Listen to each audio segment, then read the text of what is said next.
Yo, what's going on, guys? It's Max, and in today's video, I wanted to talk about something different, not necessarily a balance patch for the game or proposed changes, as much as it is just an overarching possible concept for DbD that I think could be a lot more interesting and engaging for the sake of a new kind of content loop. Um, a quick disclaimer slash notification before I get started. For those of you who don't know, YouTube is currently undergoing a possible lawsuit that will be affecting the recommendation algorithm. Um, while there aren't many concrete details on it, I have heard content creators saying that it does affect discoverability to a decent degree for channels of all sizes, not just small ones, but I imagine small ones in particular might be affected more. So if you do like the stuff that's on this channel, I politely ask if you guys subscribe, just in case anything does happen with the recommendation algorithm. At least you guys can come back here and it's easy to find me. And that's really a PSA to every YouTube channel that you guys watch. If you're not really subscribed to someone you're constantly watching, please go check them out. Make sure you're dropping them a subscription with notifications. This way, you're just aware of all of the videos that they produce in case the algorithm changes. I'll also leave a small article in the description if you do want to read about it. Just a very broad overview of essentially what's going on if you want to inform yourself. But with that out of the way, thank you guys for watching the videos. Commenting on the last one was super sweet. This one though, I kind of thought about the fact that DbD could possibly benefit from like an arcade mode similar to Overwatch's arcade mode, and kind of on a similar vein, the tavern brawl mechanic in Hearthstone. Both games I play quite a bit. So to catch everyone up to speed, Overwatch's arcade mode is essentially just a unique playlist of different game modes with possible alternate win conditions or just unique modifiers. Maybe there's a mode in that where all abilities have like 200% lower cooldown, so it's just a lot more chaotic, or even something drastic that changes to the traditional 5v5 game now being a capture the flag. And that also changes quite drastically, like the way that people play and the small metas that exist in those small game modes. Um, and similarly for Hearthstone's Tavern Brawl, it's a weekly challenge where sometimes you bring your own deck, sometimes the game provides one for you, and you just play with some unique modifiers, maybe mana costs and stats are adjusted, or maybe you're even co-oping against a giant boss. They haven't done that in a while, but I remember I liked those a lot. But with those kind of like rotating weekly new events, even though they're not too profound, I know a lot of people in Hearthstone, especially like Tavern Brawl, is kind of a dying mode, so to speak. I felt like in DbD that could be something that could be explored a little bit more. One key way I honestly thought of implementing it is the fact that if there is a separate playlist built into DbD that can allow a different rule set to exist, one of the most immediate ways that I could see the game benefiting is the fact that the PTB doesn't need to be on a separate server. Obviously there's a lot of back-end development that goes into this, so I know what I'm saying is a lot more than just oh, they could just tweak some numbers and problem solved. It's definitely a lot more of an issue, but I do feel as though if there were a way to have multiple playlists with different rule sets, they could have a limited time where prior to an event, rather than the PTB being a PC exclusive opportunity, console players can now play with some of the new content before it gets launched, since that would be a part of the base client of the game.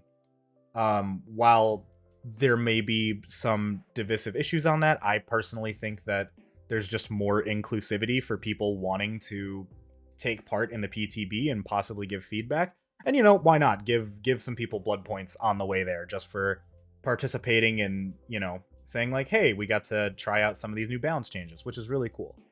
That was like the one biggest thing that I saw, is not necessarily like in the short term, but something they'd already kind of put the infrastructure in with the PTB, that if the game can handle two separate versions of Nurse/Nurse's add-ons with the live patch of the game and the PTB, I imagine that can similarly be applied to a lot of other things.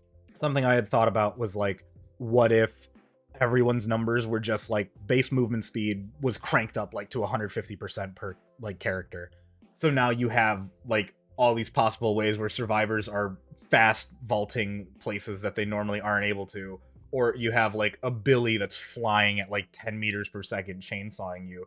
It's like it's hard to dodge that normally sometimes, and now if the speed gets amped up, it's even crazier. Um, Obviously, there's going to be a whole slew of balance issues that come into these limited modes, but the point is they're limited and they're for fun. If you don't like the mode, or maybe the mode just had some bad balance issues, then play the normal one, and then the next time that event comes out, the numbers are tweaked. Maybe some specific perks or characters are banned for those instances, just to make sure that there's nothing too broken happening. And that could just make for a unique playstyle of DbD that isn't the same 5 of the 7 generators and exit gate for survivors, and doing the same thing for the killer side of the game. I hadn't really thought much about how the killer could change their playstyle necessarily, but in general, I thought it's just an interesting concept, an interesting idea that there could be a unique modifier to the game such that you're not just doing 5 gens and getting out. I forget what horror game came out recently that it's like similar asymmetrical co-op, but you're trying to find parts of a car and you're putting the parts of the car together, and all the survivors, or that side, get in the car and drive off at the end of the game, and that's their win condition. Even just reskinning a generator in some mechanic like that, I think could be cool. Just some little flair, unique change, so that not every map is generator stuff. I really can't think of good ways to do that. More just an interesting thing. Also because I will give a shout out to the channel in the description below as well. They do a lot of like fan-made DbD content, as though it was like, hey, what if character X was in the game and what would their ability be? And it was like a couple months back, but they made one about Slenderman, and I thought it was really cool that they incorporated the whole 8 pages rather than doing generators. Obviously, I don't think that's going to happen. I don't know if that's even possible to do for DbD. But the fact that they had an alternate objective was something I thought was really cool. And I figured, like, why is it that the game doesn't have this infrastructure set up to do more dynamic things than just, doing generators all the time as a win condition for survivors? That was kind of it. I really didn't have a whole lot that I was going with, more than just proposing some cool ideas. Last one that I thought could be interesting is the fact that I am a big fan of perk roulette and strat roulette.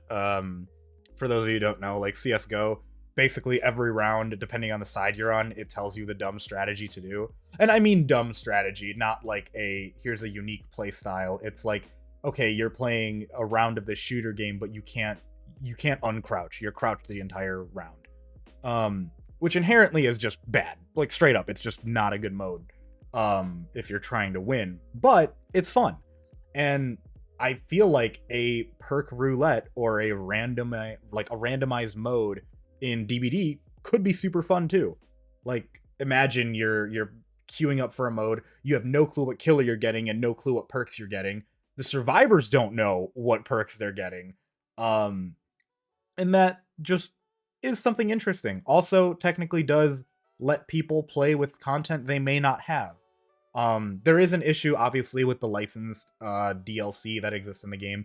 Maybe the pool is still limited to the characters you own, plus maybe some of the stuff that they have, because you don't necessarily want to give the content from the licensed stuff for free. I understand there's a whole monetary issue with things like that as well. But I did think it was just some cool ideas, just some cool stuff to toss out that could make the dynamic of the game more interesting. So if you guys did have any suggestions for, like, hey, what could be a cool arcade mode for DbD to temporarily have, let me know in the comments. I'd love to go over them. I always like everyone that takes the time to write out a good comment and I can make a video on it. Like, you guys are super sweet for putting in that much time. Genuinely, it means a lot to me because I know it's not a small thing to just say in passing. It's very, very kind. But I do also want to say that I don't know if this is ever even going to be possible, you know? It's really just up in the air, as like I'm tossing this idea out and hopefully something cool could come from it. But there's a lot of potential, and I think the potential there is really cool, something possibly worth investigating, because the events in DbD they're not bad. I'm not going to say the events are bad, but the events, in my experience, from a very broad sense, are a reskin of hooks and generators, a possible new item like the party starter, firecracker, or flashlight with a unique pattern.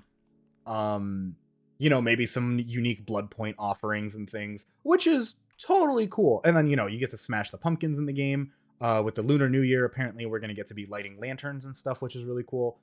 But the event just doesn't feel like it changes enough. Because, I mean, yeah, you get the new, like, custom tome, or the, you know, event tome, and you get a couple cosmetics, and obviously cosmetics in the store. That's what's making behavior money. By all means, keep doing that. That's fair. But even if, like, you know, some of those events could change something. Like, imagine if during the winter event, everyone just base kit had quote-unquote diversion, where you get to throw a pebble, but the pebble's a snowball. Just the fact that everyone now has a base kit perk, and probably give the killer something equivalent, that's a unique change to the game. And sure, the balance is probably not perfect, because you have 5 perks on survivors, which could be a whole slew of issues, but it's cool. It's something fresh, in my opinion. It's just exciting. I really think that that's a awesome thing to look forward to if those events were more in line with unique concepts being brought to those games. So with that being said, that's pretty much going to wrap up the video. If you guys have any cool arcade ideas, let me know. I'd be happy to discuss them. I don't know if I'd make a second video on it talking about them. This was just kind of more of like my announcement to see, hey, if I'd like it. But yeah, that's pretty much it. Let me know what you guys like. Leave a like, comment if you appreciate the video, and yeah, thanks for watching. Peace.